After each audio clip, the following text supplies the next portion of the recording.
Hello and welcome to Moose Meets, where I sit down with various protocols to explore their innovations and what sets them apart. And of course, we'll be digging for some exclusive alpha for you, so make sure to lean in and stay tuned to ensure you don't miss a thing. Without further ado, let's jump right in. Hello and welcome back to another episode of Moose Meets. Today I have BackTheBunny from RabbitX with me. It's a core team, and of course you've seen him done a lot of content and marketing strategy for RabbitX. Hey man, how you doing? Hey, Moose. Nice to meet you, man. I appreciate you inviting me on to talk. So, doing well. Nice. I'm looking forward to hearing your personal story and of course more about RabbitX as well. So without further Yeah, me too. ado, right, could we jump right into how you got into crypto, right? What's your crypto origin story? And of course, give us a bit of an introduction of yourself as well. Yeah, sure. So, my name's Dmitry. Been with RabbitX for almost not 2 years, a little less than that, right? Year and a half. We actually started as a different project. I'll get into that a little bit later, but been with Rabbit for a while, helping build it up from kind of day one. You could say I'm a core team member. What I do has evolved over time. Um, Started more as like the strategy, research, community side, and then as we launched, segued over to kind of what you guys see now, more content, marketing, communication, still strategy. We have a very flat team, an awesome team, honestly. Like I love working with them. Ming, Chang, Krill, Angel, the devs, who I don't work with quite as closely, but yeah, just a really great productive team that, it's hard to build something and get along through it all. And I think we've all done a really good job during this time. I've learned a lot and I've really enjoyed it. So my crypto origin story, though, I was aware of it. I got like some Doge back in 2014. I accepted it for like utility payments and not enough to get like rich off of or anything, but good money in hindsight, a good decision in hindsight. But I didn't really view it as much more than cryptocurrencies. And I use the word currencies intentionally there. I actually hate that term because I think it miscategorizes our whole space. I don't think almost anybody's building a currency. I think we're building assets that do Mm-hmm. things and infrastructure and like technology and creations.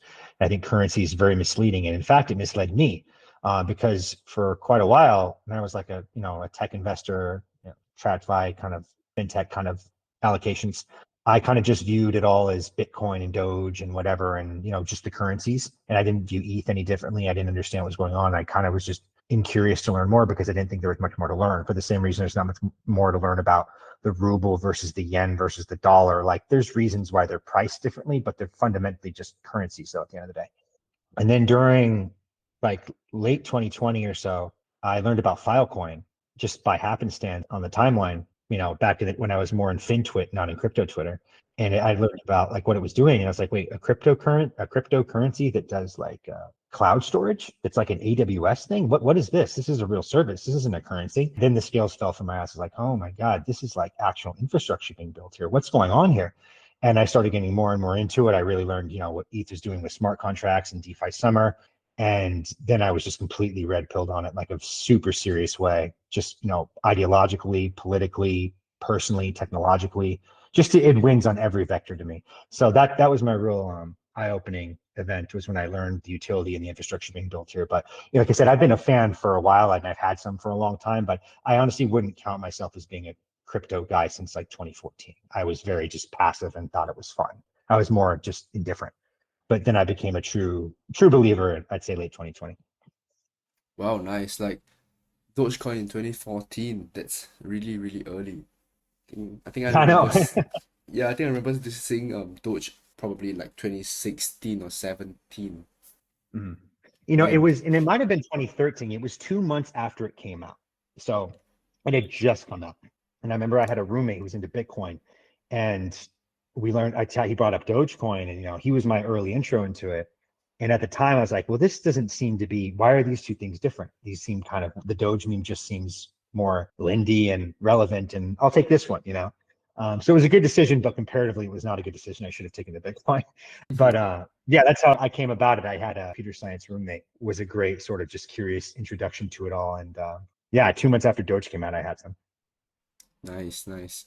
And you said you don't really count yourself as like a serious crypto guy until 2020? Yeah, because I wasn't like I thought it was, I think you're a true crypto guy when you actually understand what's being built and supported on those grounds. Like, we're building something in this space, like, what Rabbit's doing or what all the all the projects that are creating something, like that's actually building in DeFi. And I like that term better because that's actually more indicative of what's being done here. You're building like new paradigms for commerce. And I became like radically interested in it when I understood it on those terms and not the cryptocurrency terms, which again, I hate that term. I've written some stuff on this. I'm going to publish something again on this. I think it's like an extremely harmful misnomer because I think if it misled me, and I'm a pretty curious guy and I'm pretty, tech investor inclined, and I didn't look into it more closely because of that. And I actually have a friend who works at a hedge fund, a tech hedge fund, no less. And he's not even a little bit curious about crypto. And he's like, it's amazing because he's a very smart, curious, technologically minded guy. And I think it's for the same reasons. I think he just doesn't understand what's being fundamentally built here. He just thinks it's high beta NASDAQ that's just like currency trading. And I think it's a hard thing to shake. And I really think it starts by stopping using that term and like, yeah, it's like calling the internet the information superhighway or something really boomerish, like it's just, you stop saying that because it's just weird. I view cryptocurrency in that way. It's just this weird anachronism that doesn't apply anymore. What do you think we should term it then? What's the better word? I think crypto works. I think crypto works perfectly. Like crypto assets, if you want to, be more formal about it. I think I love DeFi as a catch-all. I think that is the term to use, decentralized finance, because that is within that term, it encapsulates everything in finance. It encapsulates a lot of stuff. Whereas cryptocurrency, like definitionally, is narrow. It literally just means currency. While within DeFi, it encapsulates the currencies, and encapsulates the infrastructure, the services like Filecoin, the things like ETH, and the whole gamut of it. So I like that term. I think that's what we should just use more consistently, like actively eschew the currency ending. So Yeah, I like that. I like that. Right, and then like what did you do between 2020 and I think 2022, right? Like that's when you joined from when you considered yourself a serious crypto person to before you joined RabbitX. Like what were you up to in the space? So I worked I'll give you, I guess, a little bit more of a backstory to that. I worked in TradFi for a bit as a risk analyst at a major brokerage for a while. So kind of got to see how the sausage was made and what goes into margining. And I was on the hedge fund desk, so I got to see like how these guys work and move money around and what their portfolios looked like. So it was a great, like very hands-on experience seeing how the sausage was made. And then I did like sales, B2B sales for some startups for a while in Manhattan. Then the bull market came along and things started to go really well. And I was mostly tech stocks, frankly, was most of my allocation. It was like, W Cloud and SaaS SaaS stocks. And I did really well there. And frankly, I just didn't need to work anymore. And I kind of was a bull market genius like everyone else. Though I did outperform, like even when you take out the leverage, and I was levered, but even when you were just at the leverage, I still outperformed like the QQQ and W Cloud and the other indexes of the stuff So anyway, I was kind of just sitting happy and just managing my own money for a bit. And then, November 2021, which was the Pico top, I remember that very distinctly. It was for SaaS and stocks. I don't know if that was the absolute top for crypto, but I mean, I just proceeded to get absolutely obliterated. And I did a piece on this too, by the way, called What You Get to Keep. I am not even remembering the piece of my own essay right now. But I did a piece on this that kind of recounted it all. And it was what brought me to Rabbit, because I got wiped out really hard, but like, hard enough to where I started looking around for stuff to do, for like, all right, let's look back for work. Not so badly that I had to be desperate and I couldn't be picky. And so that was kind of the impetus that made me start looking around in the space. I think I used Crypto Jobs List to find Ming and Chang at Strips. It was Strips Finance at the time. It wasn't Rabbit yet. And then I got to know them, and it just kind of happened from there. So yeah, I mean, I was like, fake retired for a bit. It was a low interest rate phenomenon. And then I ended up looking around for something because of that and came over and found this. And in hindsight, like I'm incredibly grateful that happened. Like I'm much happier doing what I'm doing now and like meeting people in the space and having conversations like this and going to conferences and giving talks and stuff. Like it's so much more gratifying and enjoyable and just better productively, mentally, everything than just kind of passively existing, managing your own money. So in hindsight, it was a very positive thing. I'm super glad it happened. That's not cope. I really am. I would make the trade completely for what I used to have to like the position I have now. Nice. And yeah, that's what got me here. Nice, but I think interesting point where Like, why did you decide to go to like crypto jobs list, right? When you're looking for a job instead of back to the traditional finance kind of job. Well, I started learning about it, what was it, like around late 2020. So, I mean, I was already kind of like happy by then. So most of my focus was within crypto at that time. Like I really got like completely fully immersed in that, from an educational standpoint, late 2020, late 2020. And while I was quote unquote, like, just managing my own money / retired, that was all I was interested in. So when I've started to, wanted to look around for work, I was naturally, this is where I want to be. This is where I naturally, organically want to be. And so that's why I never once crossed my mind to look back in the TradFi space. And honestly, I couldn't imagine working in that office dynamic again, even remote dynamic for that. Just the corporate kind of old economy way of doing things is just so stultifying and non-inspiring. I mean, I would never go there as a first choice, like not even close. And it's a distant second choice. So I immediately started looking at this space because I actually genuinely loved it and wanted to be around it. So that's why I looked here. And my background kind of speaks to it too. Like I have a solid, strong finance background and a strong sales, communication, a strong writing background too. I've written before for like publications, like political and finance ones. So it all kind of blends together for a skill set that is useful here. Nice, nice. Like the stars were all aligned. Yeah, I'd like to think so. In hindsight, that's how it didn't feel that way at the time, but yeah, in hindsight. Mm-hmm. Yeah, I know we've been chatting for about 10 minutes now, but we haven't gotten into what is RabbitX. Like, could you share more about what RabbitX is and what you guys do there? Yeah, so we are a perpetuals DEX. And I should rephrase that. We're just a perps DEX right now, but what we really view ourselves as a derivatives DEX, because we intend to introduce much more than just perps. Perps are like the crypto product that has a really strong product market fit. And so we're starting with that. And we intend to, before RabbitX, our V1 was Strips Finance. That was an interest rate swap product. And we plan on bringing those back. We also plan on bringing back assets like Forex. We're going to bring in Forex trading. We're going to bring in stock index perpetuals. So we want to be like a full derivative suite within DeFi. And so that's what we view ourselves as, first and foremost, a derivatives index, a derivatives exchange. And what separates us, or what we try to have separate us, is that we do all the small things well and right. At least I'd like to think so. Like our UI and UX is, I mean, it's pretty great. It feels like a real broker. It doesn't feel like DeFi. Our speed, execution, our costs and fees, they're all extremely competitive with anyone else's space. In fact, they beat most in this space. And yeah, I mean, we just want to do all those little intangibles that I think a lot of people in the space maybe overlook or don't value. Like we take those really seriously. Like every single step of the user experience, every single step of like what it takes to get on chain, we want to actually bring more people on chain. We don't, we're not going to succeed by just taking share of the people already in DeFi. We need to actually bring more people and grow the pie for everyone. So I think there's a lot of ways for everyone to win right now. I don't think it's at all kind of like a cannibalistic environment where if we succeed, that means DYDX loses people or GMX does. Like the pie is so small right now, it's ridiculous. Like 2% of all perps volume, 98% of all perps volume is on centralized exchanges right now, like 98 to 99%. So it's like DEXs have collectively 1 to 2%. That includes DYDX, it includes us, and GMX. It's so small. So we all have like a go to grow this space, and we intend to be one of the best, if not the best. I genuinely think we can be that, and that's the overarching goal. Nice, and I like how you were saying that the pie is really small right now, and there's of course a lot more space for everyone to grow together instead of like competing directly with each other. I think that's a really good point. And of course, you mentioned bringing on more users right onto DeFi and onto RabbitX as well. And of course, you guys launched your mobile app a few weeks ago, right? So big congrats on that. How's the user volume been? Yeah. Thanks for that. We launched the Apple one first, and then Android about a couple weeks later.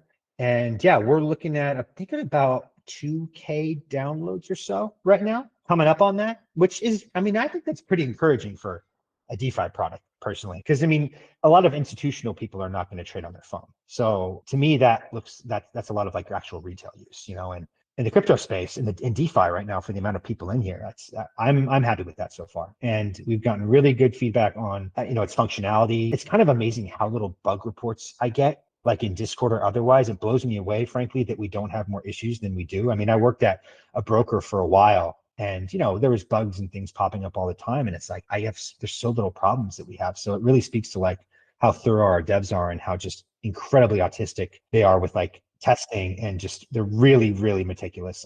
Chang in particular is just amazing with that. So anyway, yeah, the mobile's been going really well, and yeah, it's helped, I think, bring on a lot of activity. It also, more importantly, like sends a message that, a lot of DeFi kind of sucks on mobile. At least that's what I've, heard and kind of been told that and seen anecdotally.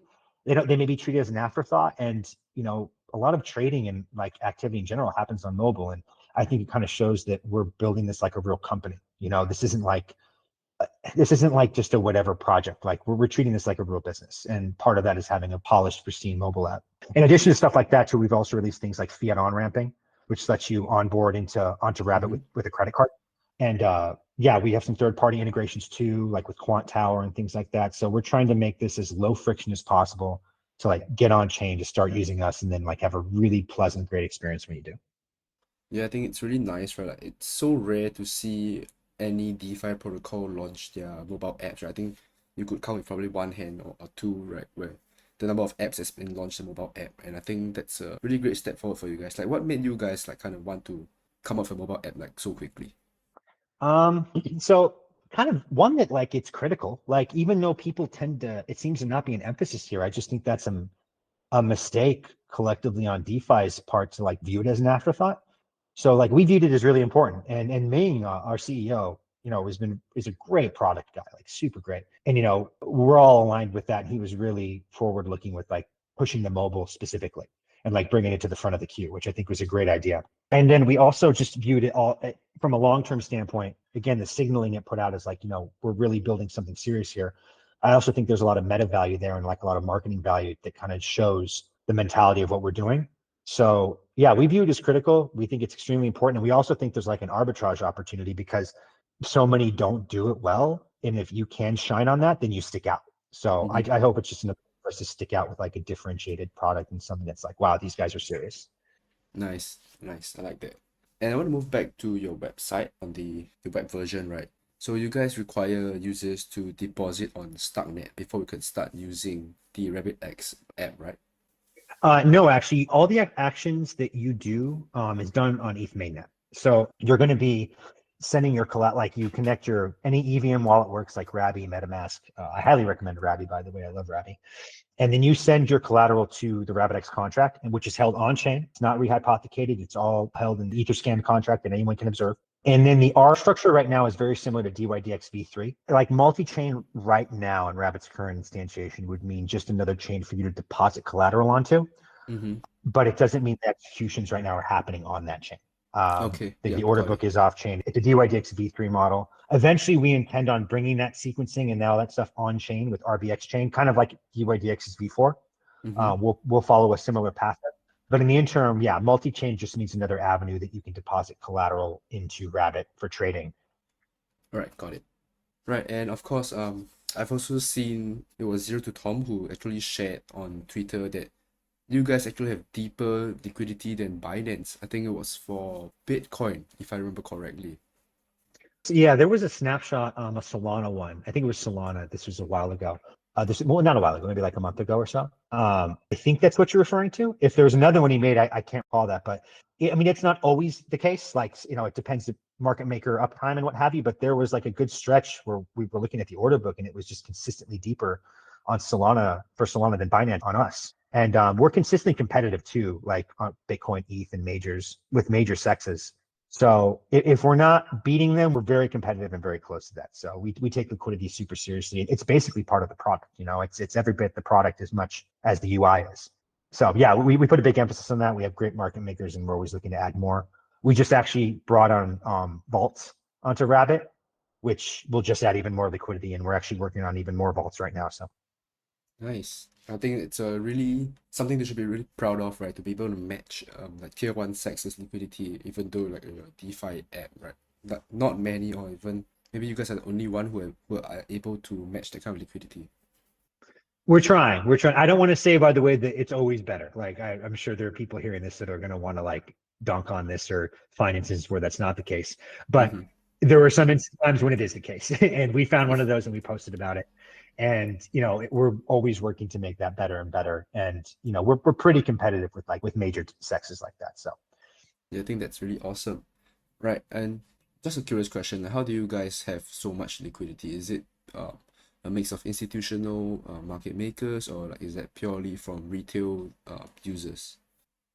No, a lot of it's our market makers. Like, I mean, we have some great professional market makers that, do their thing on us. And, we have a liquidity bootstrapping program set up that, rewards them in RBX if they meet certain uptimes and requirements.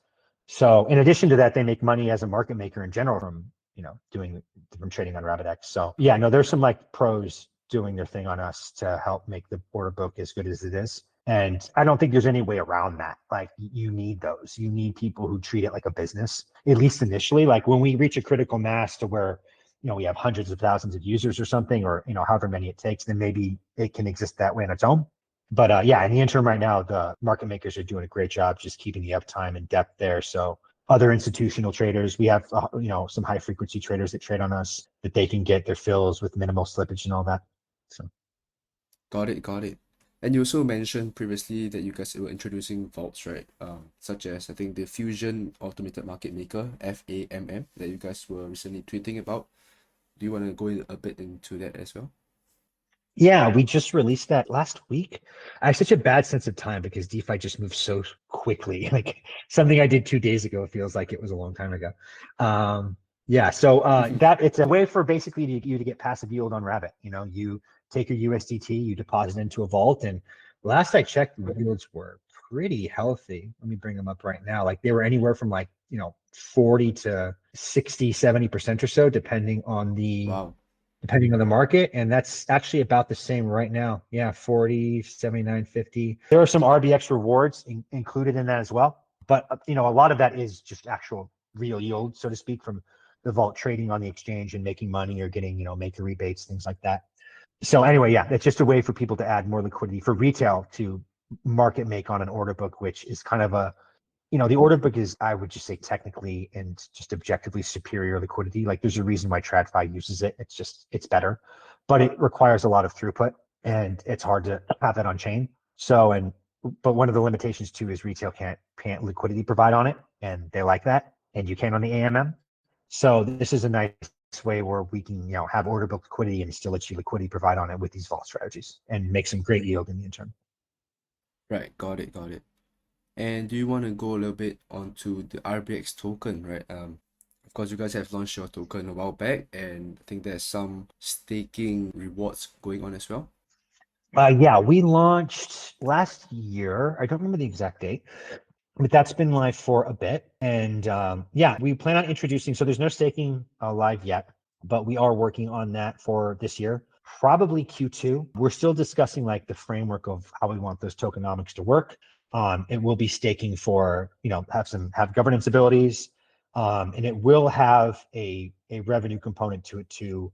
TBD on what that looks like yet though. Like the current just DeFi meta is just that this is something I've been writing about. In fact, I just released a post on this today, which encapsulates my personal feelings. I don't speak for the entire team, but it does encapsulate kind of this give and take where we want the token, we want the product to do phenomenally well and grow, but we also understand like some kind of yield is seen as a utility, so to speak, or a requirement right now. So it'll have voting abilities and it will also have a yield component, but we're not quite sure what that looks like yet.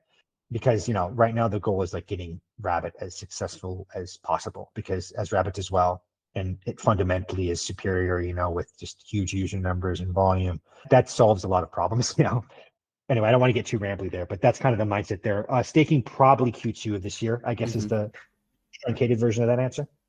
Got it, got it. I might have gotten it mistaken. It's the liquidity mining still going on? Yeah, I wouldn't call it quite that. Like, we call it liquidity bootstrapping. You can call it mining too if you want, I guess. But I think it's an important distinction because it's only for market makers if they meet certain uptimes. And this is in our docs. Like, you can go to our docs and go to liquidity bootstrapping program, and we lay out like the requirements there. And these guys have to meet, certain spreads and uptimes. And if they do, we have to incentivize them to help us provide our product. And I view that as an operating expense, because I think most of these like yield farming things are sort of marketing expenses because they just try to attract people. This to me is operational because without them, we don't have a product.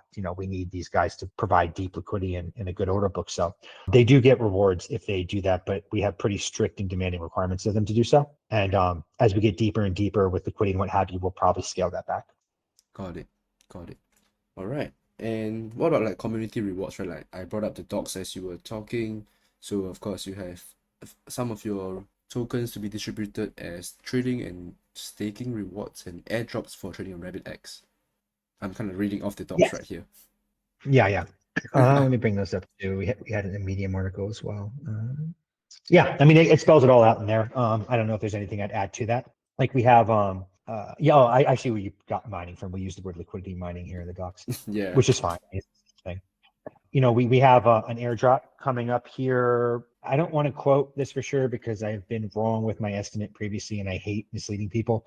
Hopefully, though, it starts early next month. Like that right now is the official internal goal. So, Got it. shit happens though, but that is the goal, where we would be distributing airdrop 2 and then starting airdrop 3 like soon thereafter.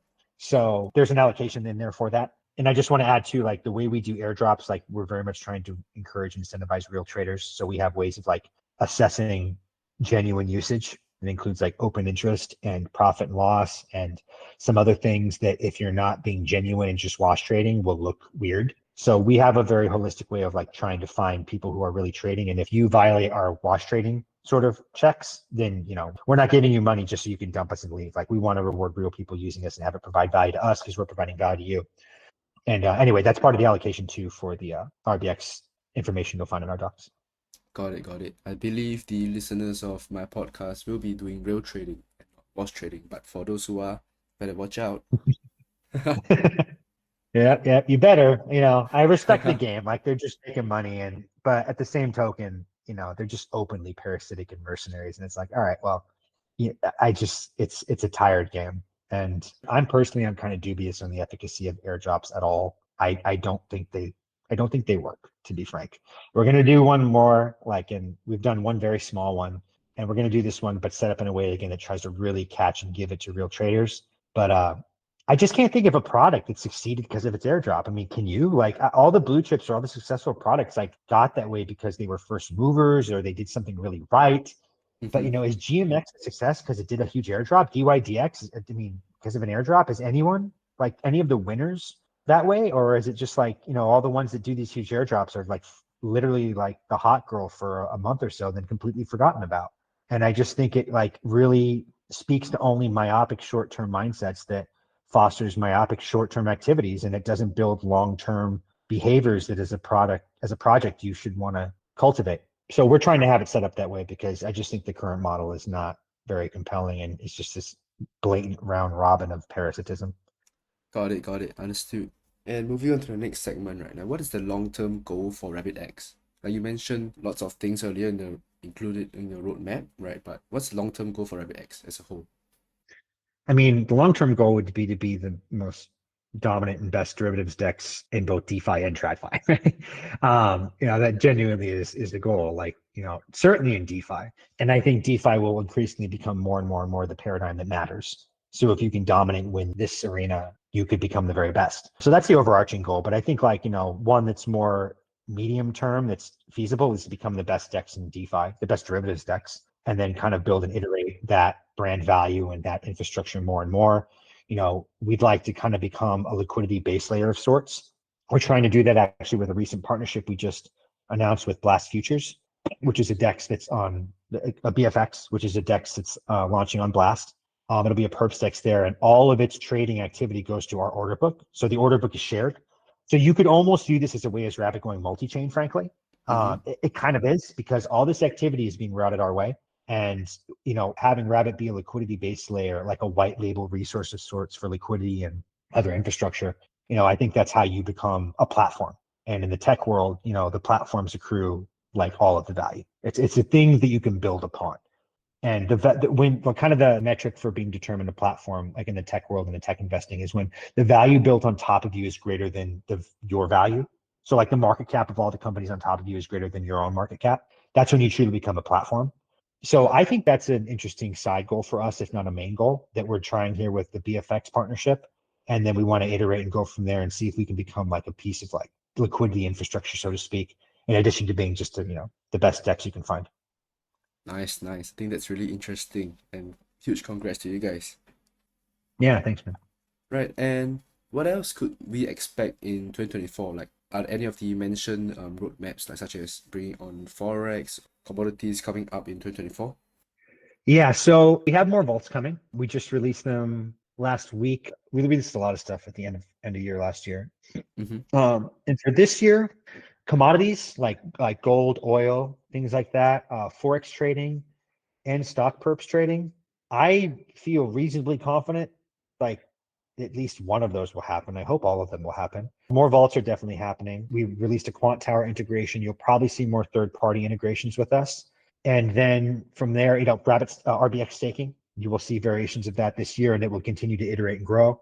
RBX chain is probably a next year thing, but that is certainly in our roadmap as well, and something we're working towards because you should want to bring on as much activity on chain as you can. And that's definitely a guiding light for us. Like we want the sequencing and that's to be visible on chain because it's important, So a lot more on the product standpoint with markets, including more derivatives markets, more like TradFi related derivatives markets, staking, more vaults, and just hopefully becoming more and more the most prominent DEX from just a branding, usability, UX experience in general that you can find. We want to actually start bringing on TradFi types. Like we're actually beginning to sort of look into what that entails and reaching out to people who are, have brokers but haven't really done something on chain yet. Like we want to actually grow our share by actually bringing people onto Rabbit that haven't been in DeFi yet. And we just think by building these products, we'll be able to do that and make it real user-friendly for them. So anyway, that's kind of the overarching 2024 goal. Awesome. Nice. Lots of things are planned, right? Hope that you guys can launch as many of them as possible, right? Super excited for you guys. But of course, looking forward to everything that you guys are doing. No, I appreciate that, man. It's we've gotten a really warm response and like solid support, and it means a lot. Like, I mean, especially with me on a personal level, like it's really galvanizing and encouraging. I know we all appreciate the kind words and feedback, and we're trying to do right and good by everybody. So, when someone has an issue or problem, we're really attentive to it, and the community matters a lot, like a lot, and we put a lot of value in that and the people we have, and I think we've cultivated a really good group. Like we don't have a lot of like degenerate parasitic types in our Discord and like in general. I think our messaging and like communication speaks to that, and hopefully people take us seriously and if we're not attracting those kind of lower brow types. So yeah, love our community, love our team, and yeah, we're just really positive and happy from the feedback we've gotten so far. Nice. In fact, actually, that's all the questions I have today. Do you have anything else that you want to touch on, maybe that we haven't discussed about yet? Nothing I can think of off the top of my head. Just keep following us. Follow our socials. Mine, my handle's BackTheBunny, and then the RabbitX main account. We post a lot of substantive stuff and a lot of serious analysis and stuff that hopefully adds value to the community. And we're really big on that reciprocity mentality where you give value to get value, and we're trying to give as much value as we can. Nice. Right. And probably it will come out by the time during ETH Denver, right? But yeah. All right then, I think if that is all, thank you so much, Dmitry, for taking the time, right? Really appreciate you coming on and sharing more about yourself and more about what RabbitX is and what you guys have planned, right? Definitely rooting for you guys, right? Love what you guys are doing, right? Love the focus the team has and the way you guys are executing the thing. I think it's really one of the best out there. Thanks, man. That means a lot. And thank you so much for asking me on. I'm glad we got to connect. I love the interactions from you and your content on the timeline. So always great to meet new people in the space. And, I try to not take it for granted, like when people ask to talk or, when you're meeting kind of your tribe, so to speak. I'm really grateful for DeFi in general, for the kind of people it attracts and the friendships and relationships it helps cultivate. So I appreciate it a lot. Man, that's so nice of you. All right, definitely we'll be linking everything down in the description. And that brings us to the end of this episode of Moose Meets. I hope you enjoyed learning more about them as much as I did. Let me know which other projects you would like to learn more about in the comments down below. As usual, do remember to hit the thumbs up and subscribe to the pod. We will see you in the next episode.